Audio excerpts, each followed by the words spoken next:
नमस्कार, राजस्थान समाचार में आप सभी का स्वागत है। मैं हूं आपके साथ प्रज्ञा मिश्रा। बुलेटिन की शुरुआत करेंगे बड़ी और अहम खबर के साथ। तो सबसे पहले बात कर लेते हैं, खबर जयपुर से है, जहां मुख्यमंत्री भजन लाल शर्मा ने संशोधित पार्वती काली सिंध चंबल लिंक परियोजना के अंतर्गत विभिन्न कंपोनेंट्स का हवाई निरीक्षण किया। उन्होंने निर्माणाधीन इस रदा बांध, नवनिर्मित नौनेरा बैराज कार्यस्थलों का जायजा लिया। आपको बता दें, सीएम ने राम जल सेतु लिंक परियोजना, संशोधित पीकेसी परियोजना के लिए महत्वपूर्ण कार्य प्रगति की भी समीक्षा की।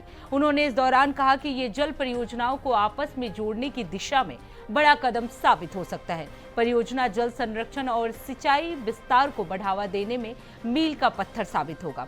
साथ ही मुख्यमंत्री शर्मा ने निरीक्षण के बाद अधिकारियों को कई आवश्यक दिशा निर्देश भी दिए। उन्होंने कहा कि कार्यों को गुणवत्ता के साथ निर्धारित समय में पूर्ण किया जाना चाहिए, ताकि आम जन तक समयबद्ध पर्याप्त जल जो है उपलब्ध हो सके और इसकी सुनिश्चितता जो है वो की जा सके।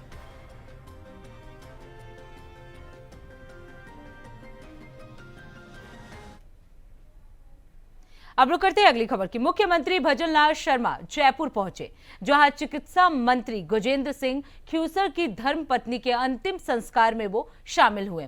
कई मंत्री भी इस दौरान मौजूद रहे। आपको बता दें, ख्यूसर के पदमसर तिराहे पर शमशान घाट पर यह पूरा अंतिम संस्कार जो है वो किया गया। इस दौरान कई मंत्री जो है वो मौजूद रहे। तो ख्यूसर की पत्नी के अंत्येष्टि में शामिल हुए सीएम भजन लाल शर्मा।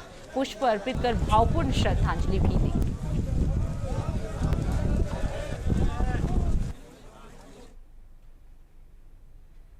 अब रुक करते हैं अगली खबर की। राजस्थान में 17-18 जून को होने वाली आरएएस मुख्य परीक्षा विवादों में फंस गई है। आपको बता दें, अभ्यर्थी 2023 भर्ती का अंतिम परिणाम आने से पहले अगली परीक्षा कराए जाने का विरोध कर रहे हैं।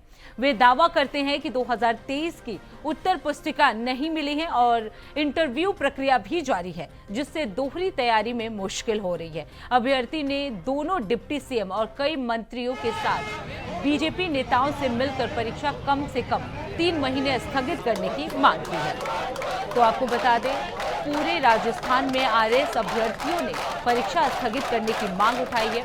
आपको बता दें, अभी 2023 के फाइनल रिजल्ट जो है वो अभी तक घोषित नहीं किए गए हैं और इंटरव्यू की प्रक्रिया जो है वो भी चल रही है। और इसी बीच नए स्टेशन के एग्जामिनेशन का ऐलान कर दिया गया है, जिसको लेकर आरएएस अभ्यर्थी जो हैं वो प्रदर्शन कर रहे हैं। उनका साफ तौर पर कहना है कि परिणाम आने से पहले ये परीक्षा जो है वो ना कराया जाए। परिणाम से पहले अगली परीक्षा कराए जाने का ये विरोध कर रहे हैं। इसके साथ ही उन्होंने कहा, मांगे नहीं मांगी गई तो वो बड़ा आंदोलन कर सकते हैं। तो आपको बता दें, आरएएस भर्ती परीक्षा के अभ्यर्थियों का ये प्रदर्शन जो है पूरे राजस्थान में देखने को मिल रहा है। वो लगातार सरकार से मांग कर रहे हैं कि ये परीक्षा जो है अभी ना कराया जाए, क्योंकि 2023 के फाइनल रिजल्ट जो है अभी तक नहीं आ पाए हैं और ऐसे में अगले सेशन का ये परीक्षा कराए जाने को लेकर अभ्यर्थियों में खासा नाराजगी है, आक्रोश जो है वो देखने को मिल रहा है। वो लगातार सरकार से मांग कर रहे हैं कि ये परीक्षा जो है स्थगित कर दी जाए। अगर उनकी मांगे नहीं मानी गई तो वो बड़ा आंदोलन कर सकते हैं।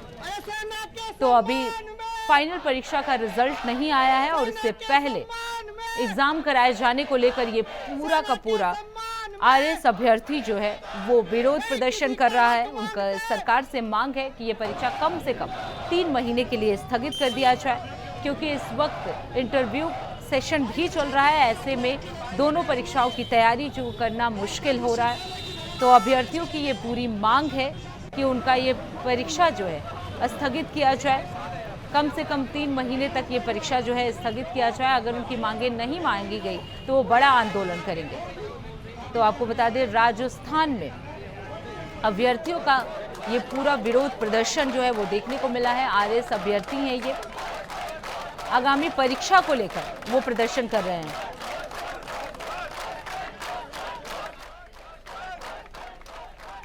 वहीं इस खबर पर ज्यादा जानकारी देने के लिए हमारे संवाददाता इमरान रियाज हमारे साथ जुड़ चुके हैं। इमरान, पूरे राजस्थान में अभ्यर्थियों का ये प्रदर्शन जो है वो देखने को मिला है, सरकार की तरफ से क्या कुछ आश्वासन दिए गए हैं उन्हें?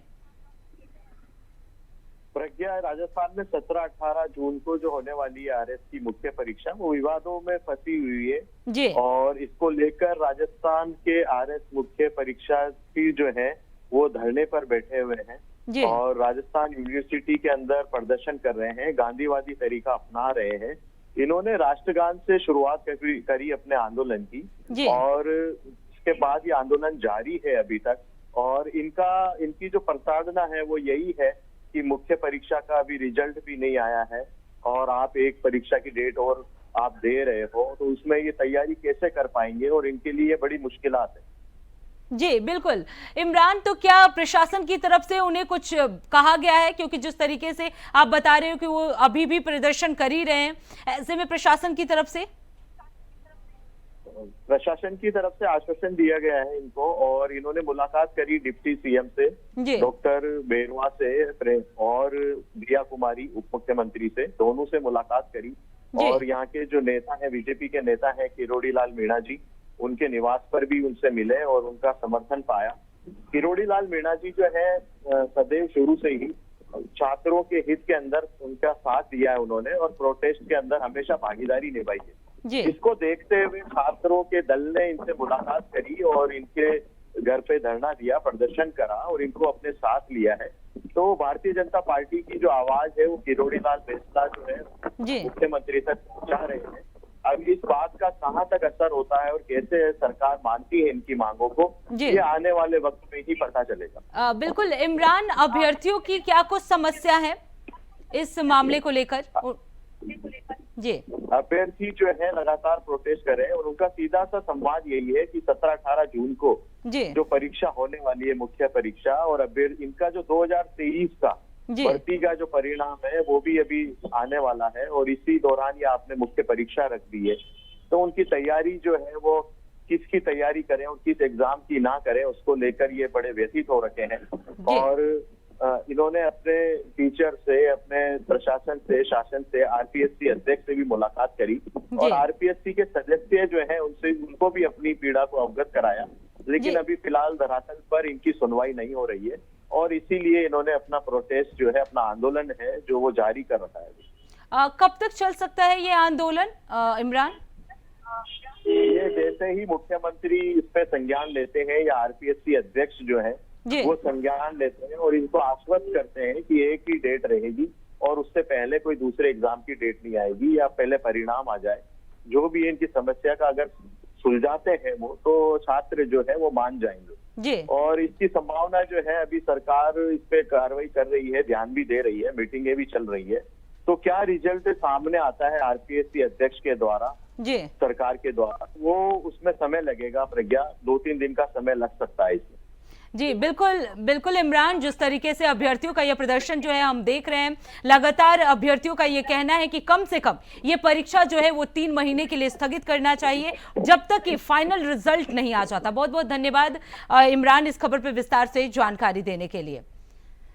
तो अब रुख कर लेते हैं अगली खबर की। मुख्यमंत्री की बजट घोषणा अनुसार देवस्थान विभाग की वरिष्ठ नागरिक तीर्थ यात्रा योजना 2025 के तहत आज पहली बार वातानुकूलित ट्रेन से प्रदेश के वरिष्ठ जन विभिन्न तीर्थों के लिए रवाना किए गए। आपको बता दें, सीएम भजन लाल ने इसे हरी झंडी दिखाकर रवाना किया। राजस्थान वाहिनी भारत गौरव पर्यटक ट्रेन को राजस्थान की संस्कृति के अनुरूप सुसज्जित किया गया है। आपको बता दें, वरिष्ठ जन के आवास और खाने से लेकर यात्रा का संपूर्ण खर्च जो है वो निःशुल्क रखा गया है। करके मैं आऊं जिससे कि तीर्थ से डबल काम होता है। डबल क्या होता है कि आपके जो मन की भाव है उस भाव के अनुसार आप जाते हैं, हमारे उन तीर्थों के दर्शन करके आते हैं। लेकिन दूसरा और है कि आपके जीवन में एक नई जगह देखने का, एक घूमने फिरने का, एक दुनिया को समझने का मौका भी मिलता है। इसलिए उसके लिए मैं आपको बहुत बहुत शुभकामनाएं देता हूं। सनातन संस्कृति में आत्मिकता का, आध्यात्मिक चेतना के विकास का, समाज में जागृति पैदा करने का आप सभी ने देखा है। भाई और बहनों, ये सनातन संस्कृति इस सभी को जोड़ने का काम करती है, समाज के अंदर भाईचारा पैदा करती है। समाज में अपने बड़े हों, उनको सिखाती है और छोटों को आशीर्वाद देना सिखाती है। आपने देखा होगा इस सनातन संस्कृति के लिए हमारे जगत गुरु शंकराचार्य जी ने इसका महत्व जाना और उन्होंने पूरे देश के अंदर पदयात्राएं की और 4 धाम की स्थापना की। 4 धाम की स्थापना करते हुए उन्होंने इस देश को जोड़ने का काम किया, देश की संस्कृति को जोड़ने का काम किया। और हर व्यक्ति के मन में यह भाव आता है कि मैं मेरे बेटा बेटियों की शादी के बाद या मैं रिटायरमेंट के बाद मैं देशाटन के लिए जाऊंगा और मैं तीर्थ यात्रा करके आऊंगा, फिर आकर के घर में जो हमारे सनातन संस्कृति में है कि कोई बड़ा कार्यक्रम जैसा मन में कार्यक्रम होता है उस कार्यक्रम को करना, सभी रिश्तेदार परिवार सबको बुला करके उनको अपनी संस्कृति का भान कराना, ये हर व्यक्ति के मन में बात आती है। मुझे पता है, लेकिन एक बात मैं कहना चाहता हूं, कई तो उनके ऐसे स्वयं ही होते हैं कि वो तीर्थ यात्रा करके आ सकते हैं, उनके बच्चे भी उनको यात्रा करा सकते हैं। लेकिन मेरे भाई और बहनों, कुछ ऐसे होते हैं जिनके मन में सिर्फ जिज्ञासा करने की तो होती है, लेकिन वो कर नहीं पाते हैं। कारण उनके अनेक होंगे, लेकिन भाव इस सबके अंदर मन में पैदा होता है कि मुझे तीर्थ यात्रा करके आनी चाहिए। मैं आपसे कहना चाहता हूं, यह सरकार उन सभी का ध्यान रखते हुए उनके भाव और मन के हिसाब से राजस्थान के हमारे वरिष्ठ जनों को तीर्थ यात्रा कराने का काम करेगी।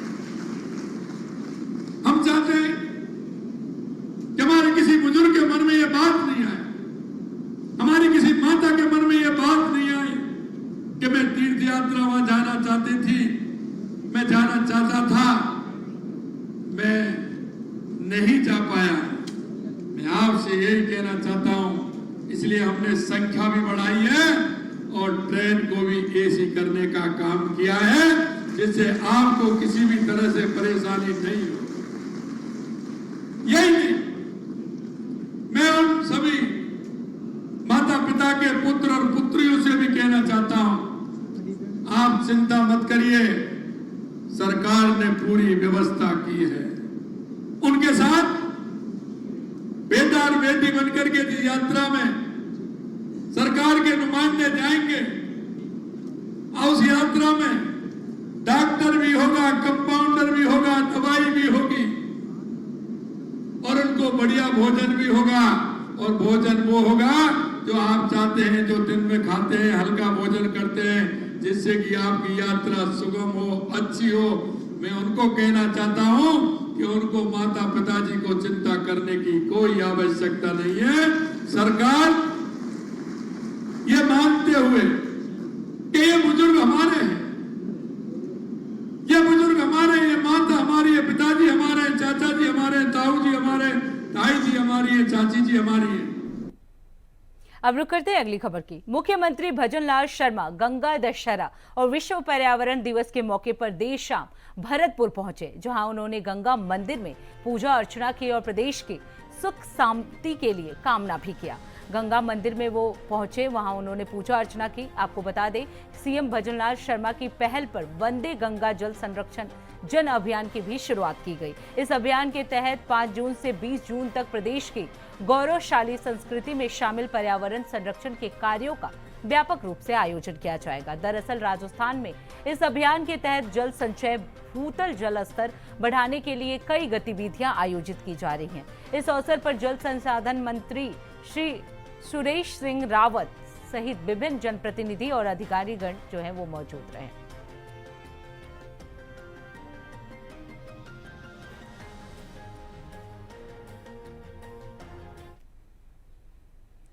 अब रुक कर लेते हैं अगली खबर की। खबर जोधपुर से है, जहां साइक्लोन टीम को बड़ी सफलता हाथ लगी है।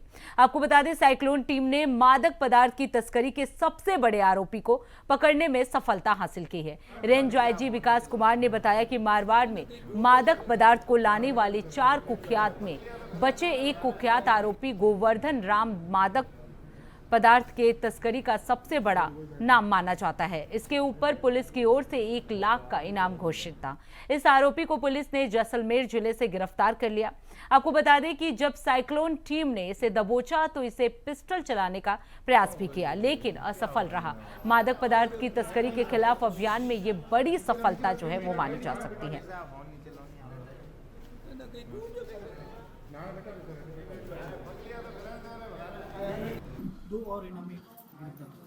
अगर संक्षिप्त रूप से बताएं तो ऑपरेशन आरटीआई चलाकर राजस्थान के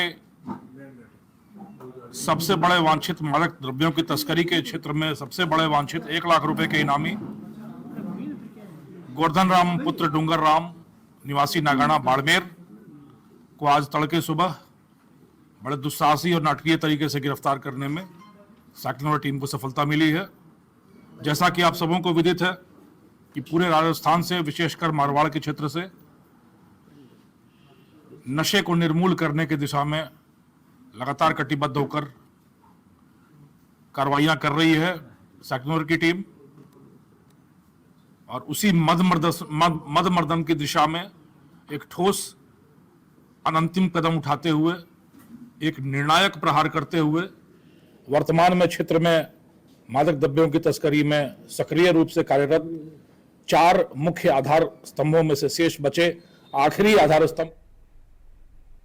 अब रुक करते हैं अगली खबर की। खबर जैसलमेर से है, जहां जासूस शकूर खान को लेकर सुरक्षा एजेंसी टीम जैसलमेर पहुंची। आपको बता दें, शकूर खान से आधा घंटे तक पूछताछ की गई। वहीं तस्दीक के बाद जयपुर में आई टीम वहां से रवाना हो गई, जिसके बाद उसे सरकारी आवास लाया गया, जहां पर छानबीन की जा रही है। दरअसल 28 मई को जासूसी के आरोप में शकूर खान को जैसलमेर से पकड़ा गया था, जिसके बाद जयपुर में ऑफिशियल सीक्रेट एक्ट में उसे गिरफ्तार कर लिया गया था। उसे 3 जून को कोर्ट में पेश कर 7 दिन का रिमांड पर रखा गया था, जिसके बाद से लगातार सीआईडी और आईबी की टीम शकूर को उसके घर, सरकारी आवास और कार्यालय ले जा रही है।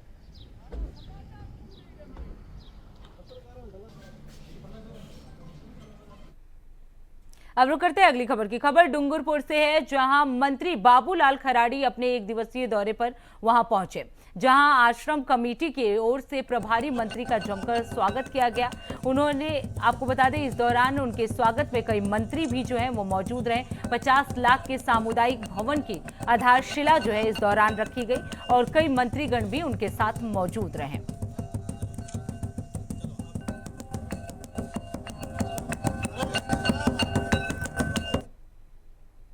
अब रुक करते हैं अगली खबर की। खबर जयपुर से है, जहां राज्यपाल हरिभाऊ बागड़े ने उदयपुर में भोपाल नोबेल्स विश्वविद्यालय में आयोजित पंडित दीनदयाल उपाध्याय एकात्म मानव दर्शन हीरक जयंती समारोह में भाग लिया। इस दौरान उन्होंने कहा कि पंडित दीनदयाल उपाध्याय का एकात्म मानववाद जीवन का आलोक है। उन्होंने पंडित दीनदयाल के साथ बिताए पल भी शेयर किए और मेवाड़ की धरती को शूरवीरों की धरती बताया। उन्होंने कहा कि मेवाड़ की धरती ने देश और धर्म के लिए बलिदान दिया है।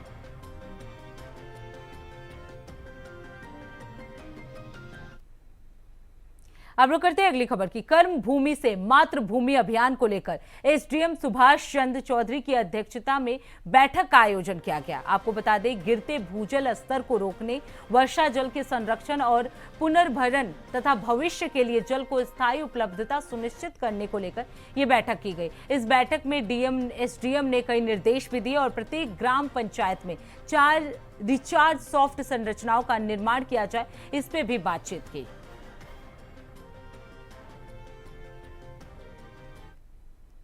अब रुक करते हैं अगली खबर की। खबर जालौर से है, जहां पत्नी ने अपने प्रेमी के साथ मिलकर पति की हत्या कर दी। वहीं इस पूरे मामले में आत्महत्या का रूप देने का भी प्रयास किया गया। आपको बता दें, मृतक के अंतिम संस्कार के 3 दिन बाद पत्नी ने खुद स्वीकार कर लिया कि यह हत्या थी, जिसे उसने प्रेमी के साथ मिलकर अंजाम दिया था। महिला ने पति की हत्या धारदार हथियार से की थी। इसके बाद शव को फंदे से लटकाकर आत्महत्या का रूप दे दिया था। आपको बता दें, इस मामले में मृतक के भाई ने 8 दिन बाद बागौड़ा थाने में मामला दर्ज कराया, जहां पुलिस ने हत्या साजिश और सबूत छुपाने के आरोप में केस दर्ज कर जांच शुरू कर दी है। लेकर के फिर सोसाइटी के भाइयों ने इकट्ठे होकर के कहा कि चलो डेड बॉडी का संस्कार कर लेते हैं। मिट्टी वाली किया डेड बॉडी को। फिर पुरानी धारा 302 IPC और नई 103 क्लोज 1 में मुकदमा दर्ज कर आज कलेक्टर साहब के आदेशानुसार बोर्ड तय कर SDO साहब के नेतृत्व में डेड बॉडी को बाहर निकाला और पोस्टमार्टम करवा कर वापस वारिसान को सुपुर्द की, जिन्होंने अंतिम संस्कार। अब रुक करते हैं अगली खबर की। खबर 12 से है, जहां जल संरक्षण के महत्व को जन जन तक पहुंचाने के उद्देश्य से वंदे गंगा जल संरक्षण जल अभियान कार्यक्रम का आयोजन किया गया। आपको बता दें, कार्यक्रम में जल बचाने उसके अलावा पर्यावरण संरक्षण और वृक्षारोपण जैसे महत्वपूर्ण संदेशों को जनमानस तक पहुंचाया गया।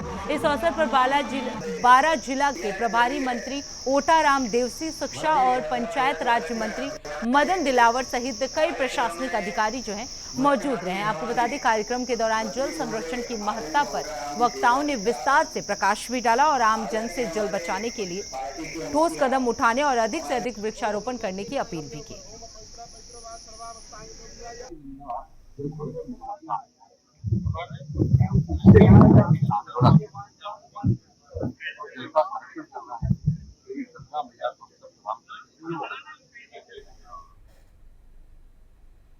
अब रुक करते हैं अगली खबर की। खबर झालावाड़ से है, जहां गंगधार थाना क्षेत्र में मध्य प्रदेश की सीमा पर स्थित मकोडिया गांव के पास बुधवार दोपहर बाद चंबल नदी क्रॉस करते वक्त एक छोटी नाव नदी में डूब गई। इस हादसे में छोटी नाव में सवार 4 लोगों में से 3 लोगों को आसपास मौजूद ग्रामीणों ने सुरक्षित बाहर निकाल लिया, जबकि एक महिला नदी के गहरे पानी में लापता हो गई, जिसकी स्थानीय गोताखोरों के द्वारा तलाश की गई। मामले में पुलिस से मिली जानकारी के अनुसार जिले के गंगधार थाना क्षेत्र से मकोडिया गांव निवासी महिला साधना अपने पति रणजीत के साथ जोधपुर काम करके वापस लौट रही थी, तभी यह घटना हुई और इस घटना के दौरान वो लापता हो गई, जबकि 3 लोगों को बचाया जा चुका है।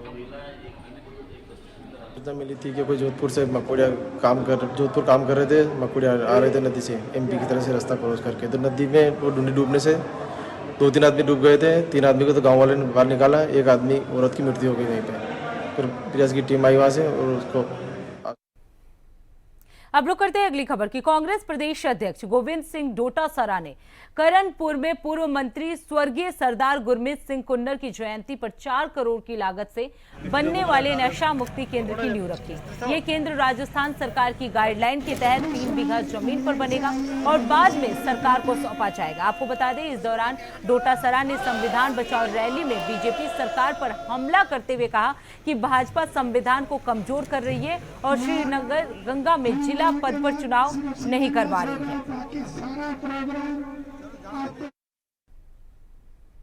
अब रुक करते हैं अगली खबर की। खबर झुंझुनू से है, जहां सीमा सुरक्षा बल के हेड कांस्टेबल विजेंद्र कुमार के तेतरवाल का पार्थिव शरीर पैतृक गांव पदेवा पहुंचा है, जिसके बाद परिवार में कोहराम मच गया। आपको बता दें, हेड कांस्टेबल विजेंद्र कुमार को ड्यूटी के दौरान पेट दर्द की शिकायत हुई थी। उन्हें मिलिट्री अस्पताल में दिखाया गया, जहां उन्हें जयपुर रेफर कर दिया गया। उसके बाद उनकी मौत हो गई। इसके बाद उनका पार्थिव शरीर जो है उनके गांव पर भेजा गया, जहां वहां पार्थिव शरीर को अंतिम विदाई दी जा रही है।